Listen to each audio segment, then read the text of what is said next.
pulse of the road and the future of flight. From viral trends to policy shifts, we cut through the traffic to bring you the stories that drive us. Your fast track guide to everything on the move starts right now.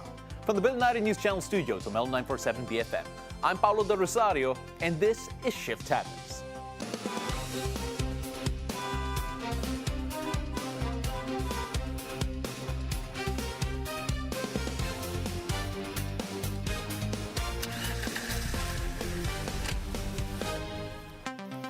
It is the last day of the work week and the end of the month, which means Friday payday.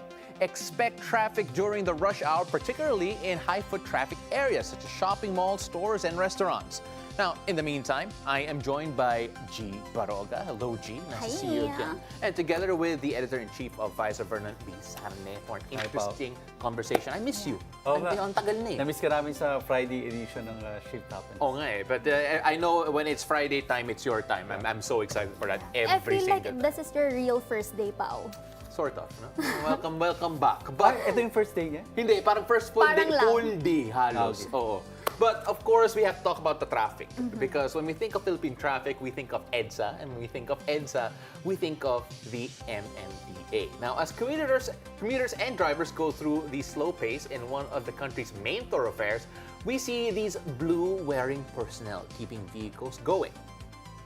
From the ins and outs of Metro Manila, we have the Metropolitan Manila Development Authority guiding our every move.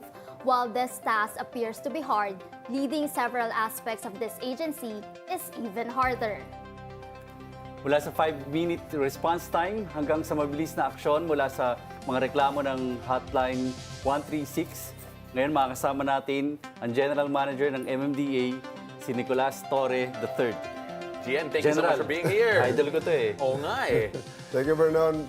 Thank you, Paolo. Thank you, G, for having me today. Alam niyo ba kung paano ko na-meet to? For the first time? Nagpapalipas ako ng oras dyan sa coffee shop sa off the press. Then nahuli ka. Off the record. Off the record. Sorry, off the Yes. record pala. Bigla pumasok to, walang katawa-tawa pumasok. Sabi ko, si General ko Doon pala tayo makakakuha ng guest Oo nga eh. Tambay tayo doon. Kakatambay kami doon. Nilapitan ko, hindi niya ako kilala. Very accommodating. Of course. And that's always been yung reputation ni General. And right now, alam ko kakasona lang natin eh. But now, I kind of want to know the state of the MMDA right now, kung pwede. When we take a look at the traffic and mobility situation of Metro Manila, of course, there have been improvements trying to be made. Nakakita natin yung the rehabilitation of EDSA. Nakakita natin yung mga efforts po ninyo to try and increase the response times. How happy are you with the progress that MMDA has been making under your stewardship po? Well, at least we're making progress. We're making inroads together with the DPWH and the DOTR sa mga aspeto ng trapiko na ating ginagawa ng paraan ngayon. So, you know, traffic is a multifaceted concern. Palagi yan. Dati, 3 is of traffic yan. Ngayon, 4 na. Ang tinitingnan natin, una-una engineering, education, enforcement. At ngayon, meron tayong environmental scan.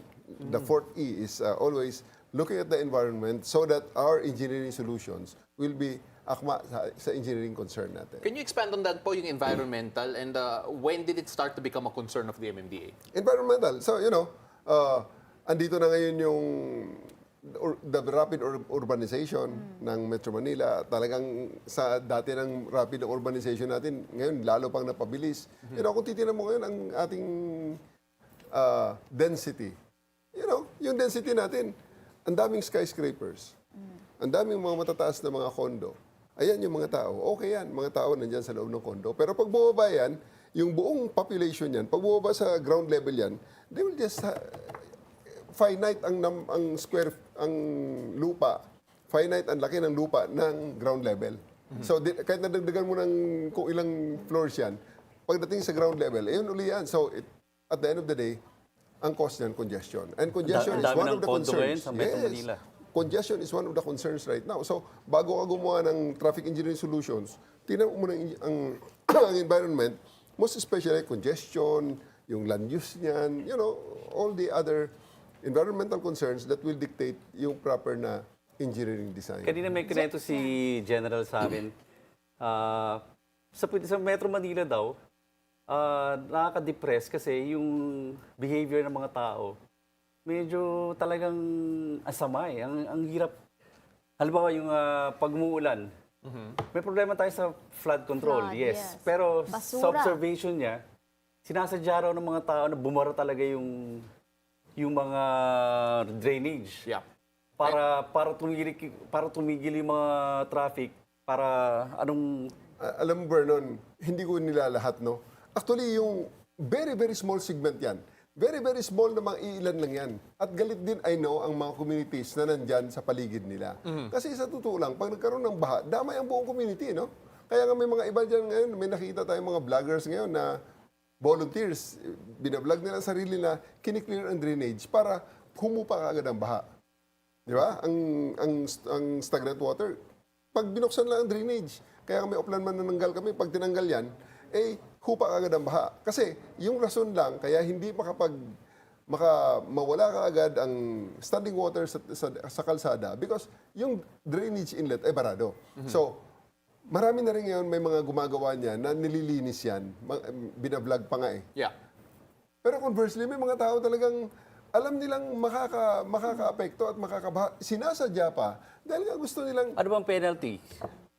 Sa pag nahuli kang... well, sa littering, meron tayong graduated na penalty dyan, no? First offense, second offense, third offense, saka depende rin sa LGUs, no? Pero it ranges from 500 to 2,000.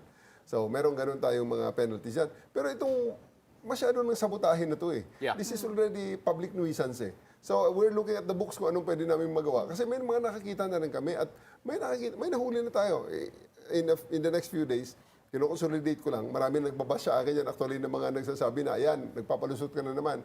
Hindi ho, papakita natin ang videos na nakikita natin na talagang iniiwanan itong mga basura sa tabi mismo ng intake, inlet. So, whether they do it consciously para bumaha o hindi, well, that still remains to be seen. Pero maliwanag, ang kanilang tambakan malapit sa inlet. At pag umulan, diretso ka agad sa inlet, baradong inlet, baha ka agad ang resulta. Pero general, dyan din po pumapasok yung disiplina. So, Yes. enforcement is one, pero yung disiplina, gaano po yan kahirap ituro at i-implement din sa mga Pinoy na? That's the Sabi niya reason nga, why meron kaming Yes to Ayos disiplina campaign. And in our sorties sa iba-ibang mga LGUs, isinasama namin ang DepEd. Kasi sabi namin, kung you can teach all dogs new tricks. Although pwede. Kaya sa tao naman, hindi naman dog yun eh. Kailangan turuan sila kung hindi man sila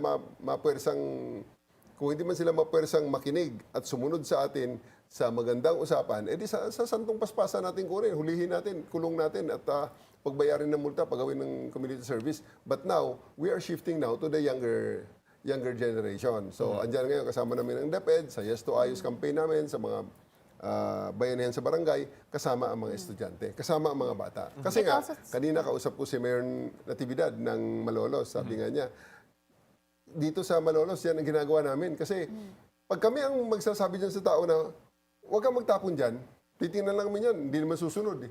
Pero kung anak nila ang magsasabi sa natin, tatay, bakit ka naman nagtatapon dyan? Tinuturoan kami huwag magtapon dyan. Yun, sabi niya, may kurot yan.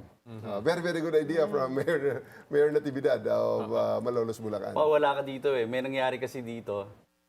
Yung isa sa tao ng MMDA, si Gabriel Go. Ay, oo nga. Nagkaroon siya may naka-enkwentro siya sa daan, teacher. Yeah. Tapos nung hinuli niya, ginawa ng issue ng mga teacher. Yeah. So, Parang na-divert yung ano issue. ba nangyari doon, General?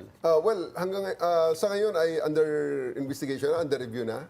I think all the parties have already submitted their papers, their pleadings. At titingnan natin kung i-evaluate na lang natin ang ebidensya. Pero ang nakita natin doon, I'm not sure. Baka hindi ako updated na ngayon doon sa legal service namin kasi hindi ang groundwork niyan. Pinababayaan ko sa legal service para sila ay magbigay na lang ng recommendation without interference from anybody. Ang last na alam ko doon is ang complainant yung mga interest groups supporting the teachers, ACT teachers at saka yung Teachers Dignity Coalition, but not the teacher involved himself. So, I don't know kung nakapagbigay na siya. Although parang may dumaan sa akin na newsfeed na parang nagreklamo nga siya, something like that. Which, welcome development. Tingnan natin kung ano ang mangyayari. But, sa ginagawa ni Gabriel Go, nag-video ng mga operations, which I also do. At nagpo-post nga rin ako sa Facebook ko. No?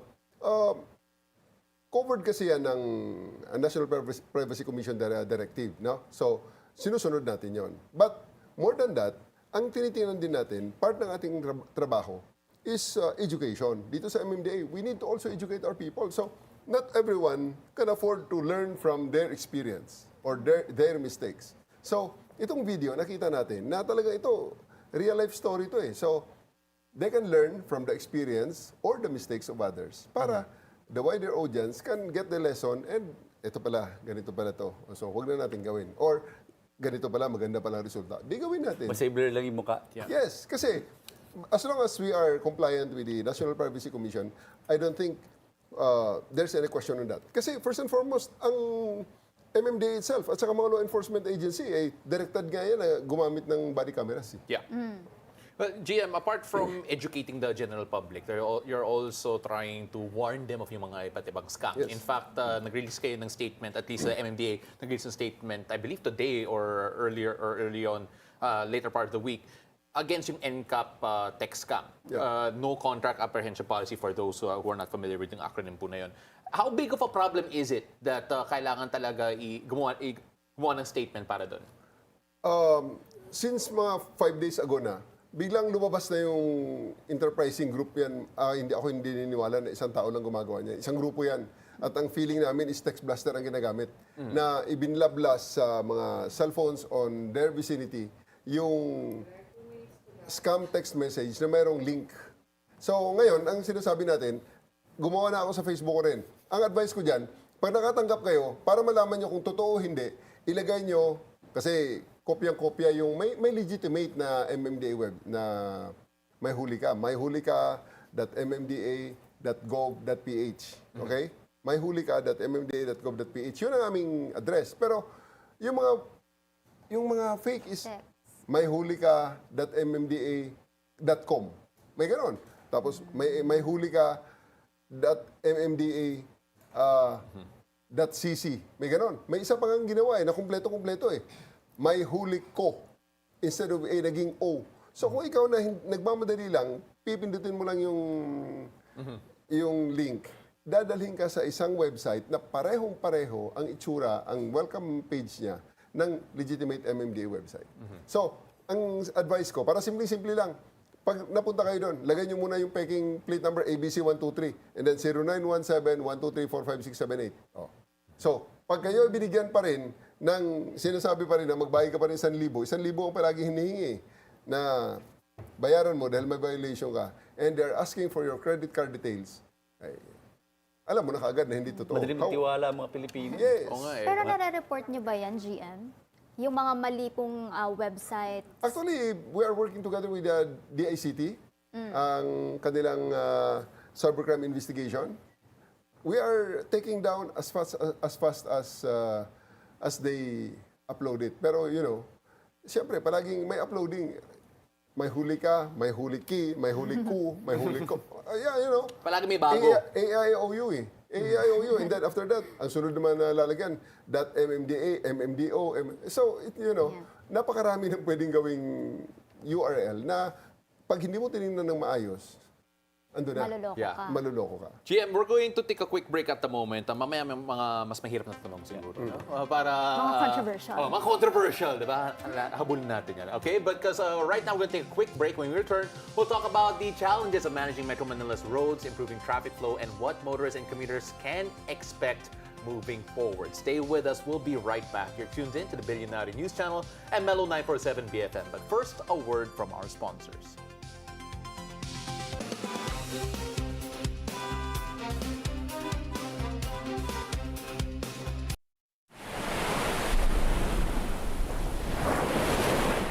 Looking for the perfect escape? Discover Club Nalu, a serene beachfront retreat where stillness meets style.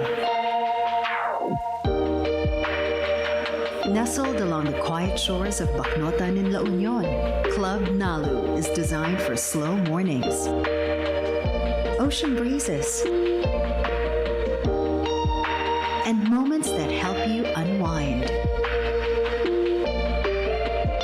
From cozy rooms and sun-drenched villas to relaxing spaces inspired by nature. Every corner invites you to pause, breathe, and recharge. Club Nalu. Come as you are and leave feeling a little lighter. Book now at clubnalu.ph.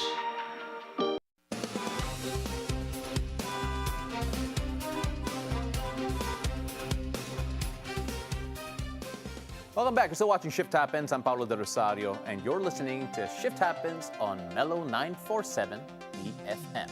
Simulcast on BNC, the Billionario News Channel. Now, I'm still joined by G. Barroga and Vice Editor-in-Chief Vernon Sarne as we continue our discussions on the challenges and the future of transportation in Metro Manila with MMDA General Manager Nicolas Torre III. GM, thank you so much for not running away from us. We really appreciate that. Kanina, I want to go into yung conversation natin kanina before we talk about yung MMDA hotline. It's simply because I spent a bit of time overseas at napansin ko talaga yung active mobility is one of the bigger priorities in different cities. Dito sa Metro Manila, there has been an issue in the past wherein yung budget para sa active mobility has been shrinking. Yung goals natin when it comes to yung kilometers for protected bike lanes has not been necessarily met. Alam ko may mga project ngayon sa EDSA when it comes to widening the mga sidewalks and making it more pedestrian friendly. But ano yung pinamalaking challenges siguro when it comes to actually advocating for other forms of mobility apart from yung mga automobiles po natin? For quite a while, no. For quite a while, we have seen that the direction is always towards car centricity. Maraming magbabasya akin sa statement na yan. For quite a while. Because everywhere, the priority always is build more roads, make the roads safer, make the roads better, paving better and everything. Palaging nandun ang sa spotlight, no? Ang hindi na sa spotlight dyan, yung wider sidewalks, the better protected bike lanes, longer, shaded walkways, pathways. So, sa ngayon, nakita natin, give credit to Vince Dizon, Secretary Vince Dizon of the DPWH is really gung-ho on that part. Talagang fire away, never mend the torpedoes, basta itong sidewalk na to, palalaparin ko. And he's very good at that. And that's really a welcome development in terms of providing alternate transport sa ating mga kababayan or alternate mode of mobility. Kasi at the end of the day, bumabalik na at least sa panahon ngayon, bumabalik na ang ating pag-iisip na ang ating prinsipyo that we are moving people. We are not moving cars. Okay? Ang ating success rate, ang ating success is measured by the number of people that we move with dignity, safely, and with efficiency. Hindi sa moving cars, more cars efficiently. Yes, oo, ang cars are still part of a big part of the transport system. Pero nare-recognize na natin na ito pala mas efficient, mas mabilis at mas marami ang ating napapagalaw na tao sa public transport, kaya nandiyan ang bus carousel, sa ating MRT, sa ating mga bike lanes, ating mga motorcycle lanes, or mismong sidewalk para maglakad ng tao. Yeah. Pero General, where do we see that really happening? Kasi we had a couple of advocates also coming to the show saying na hindi sila masyadong na-prioritize at this point in time. Sa ngayon naman, hindi naman kaagad na isang bagsakan lang, overnight, we can change everything, no? Yeah. Secretary Vince Dizon is grabe ang challenges na dyan sa paggawa ng mga sidewalks na yan. Kasi nagawa na nga, may masasabi pa rin na ito, ang mga supposedly, mga facilities para sa PWD, sa ganito ay hindi na met. So, there will always be criticisms, pero meron talagang ginagawa at talagang gungho ang ating gobyerno regarding that matter. And together with the MMDA and the DOTR, we are supporting the DPWH in what they're doing. Sinabi ni General kanina, we're about moving people, Yes. not cars. With dignity. With dignity. Yes. Oo. Tingin ko meron talagang mali sa pag-iisip ng karamihan ng mga Metro Manila residents because yung simpleng pedestrian crosswalk parang hindi siya sacred. Parang tumitigil sila sa gitna. pedestrian Oh, sa crosswalk. gitna. Oo. Diba? Dapat itrato natin na talagang hindi ko pwedeng lapitan yung area na yan. Yeah. I mean, like that's very true, Vernon. At the same time, Red, we can go on and talking about how kailangan pa i-respeto yung mga pedestrian po natin from any point of view. But I also want to talk about some of the solutions that MMDA has provided. In fact, sobrang proud ka sa hotline po ninyo. Yeah. Very, very proud to the point that may pa-challenge ka sa amin. And Sige nga, Pao. ako natakot ako kasi sana may signal ba ako dito, di ba? Pero, Yan na. so, Pero- GM, ano yung papa-challenge nyo sa amin? Isa sa mga unpredictable na factor sa road is yung mga congestion caused by traffic accidents. Or congestion dahil stalled vehicle, may na-aksidente dyan, nalubak bigla, nasiraan ng sasakyan, or mga ganon. So, what we are trying to do is, sa portion na yan, is fast response, fast resolution.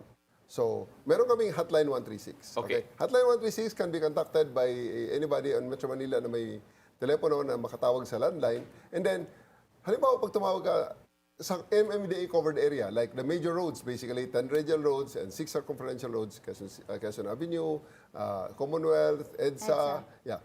Sir, nandito ako, nabangga ako rito sa EDSA Guadalupe, or Ross Boulevard Corner Quirino, or C5 Corner Ortigas. Ang aming service guarantee, we will answer you in 5 rings. And then, we will be you in 5 minutes. So, pag sinabi mo na sa Ortigas ka, pupunta kami sa inyo in 5 minutes. And habang tumatakbo ng tao namin in 5 minutes, sa 5 minutes, hinahanap ka ng camera. Kumuha na kami ng picture, kumuha kami ng video. Kung halimbawa, banggaan yan, hanapin splice ang video ng banggaan. At pagdating ng tao namin, sasabihin, tumabi na kayo, ipapadala namin sa inyong picture at video nyo para pupunta na kayo sa police para sa inyong police report. Wala na kayo rito sa kalsada. So try natin. So nag-dial ako ng 136 dito sa phone ko. At again, I just want to clarify na isa lang yung bar ng signal ko dito. So tingnan natin. I-speaker po natin. You Live. have reached the MMDA hotline. Okay. If this is an emergency, please press 1 now. General, For other emergency ba? concerns, please press 2. Sabihin mo lang na magkasama tayo, pili ka muna ng lugar. 1, Ikaw yan. 2, 2 rings. Pressure ako dito yeah. 3. Aba! Ano ba covered? Oh, 4. yeah, that's something ngayon. Ayan na, General. Oh, yan. Wow. Magandang hapon po. Kasama ko po ngayon si GM Torre. Nasa Billionaire News Channel po kami ngayon. And just wanted to see kung yung response time po ninyo. Right now, sabihin po natin na sa... Give me a place, G. Pituason. Pituason po, sa may Pituason. EDSA Pituason. EDSA Pituason. Yes, sir. Mag-send kami through Viber po sa inyo. Okay. So, via So, Viber. picturean niya, papadala sa Viber mo, and then we'll put a time on it. Okay. Sige, sir. Yan ang Viber mo, ha? Opo, Viber ko po. Sa same number Sige. po. Kung I think you have my number naman nga po. So kung pwede ko kayo magpadala ng picture po sa Viber ko for Pituazon in EDSA. Sige, thank you po. Noted, sir. Noted. Yes, sure. Pag-intay na po, mag-send po kami. Yes po, salamat. Time. Okay. So starting May timer right yan. now, naka-timer ngayon si GM. Unfortunately, yung timer po niya, I think behind the protected screen. So nabilang ko po. So Okay. that is the challenge 11 here. seconds now, 13 seconds, 14 seconds. Okay. So, ang purpose namin dyan is that when people call, pag ikaw ay tumawag, ikaw ay aming sasagutin. Pag ikaw ay humingi ng tulong, ikaw ay aming pupuntahan. At pag pinuntahan ka namin, i-resolve namin ang inyong problema in the shortest possible time. So ngayon, pumili kayo bigla ng EDSA Pituason. Yan, live yan without prompting. Kanina nga, yung 4 rings na yun is nasa lower part na ng aming efficiency yun eh. Pero hindi lumalampas ng 5 yan. Yeah. Kasi pag 5, magpa-prompt yun doon sa kanila eh. Mag 5 yun, magpa-prompt na priority na ito kasi nag 5 rings na ito. Ibabalik ngayon doon sa cycle, uunahin kuha yun. ano So yung- there's really a system na ginagawa namin doon. And we don't have new equipment there. Those equipment ay nabili na ni Juan de la Cruz some years back pa. Sir, yung tanong ko lang po is that the volume of callers, do you have any idea of how many people are actually using yung hotline? That's the reason why very gongho kami diyan. Talagang we're doubling down on sa aming mga ginagawang we're doubling down on our information Sir, drive. pa-stop ng timer po. Ayun na po. Yan na. Opo. So, MMDA just sent me pictures in 1 minute and 30. So, naku pa to. Yan. Meron. So, in 1 minute 30, he sent photos of EDSA P. Tuason. So, pasok naman sa lahat ng mga promises po. So, 5 minutes, 5 rings. So, tama po in Yeah. terms of yung hotline. Test din yan sa MMDA. Yeah. Si GM And high pa yun. resolution Yeah. yan, ha? High resolution yan, ha? Wait, High mag-zoom in resolution nga yan. ako. You can read the plate numbers there. Actually, nga eh. Wait lang. Hanap nga ako ng plate number dito. Meron nga. Meron. Oo. Meron. So yeah, no, it is true. At least base sa test po natin. And yung guarantee na po yan, I have to admit it's very, to do it live on TV in particular, very... Lakas sa loob, di ba? Oo, lakas sa loob.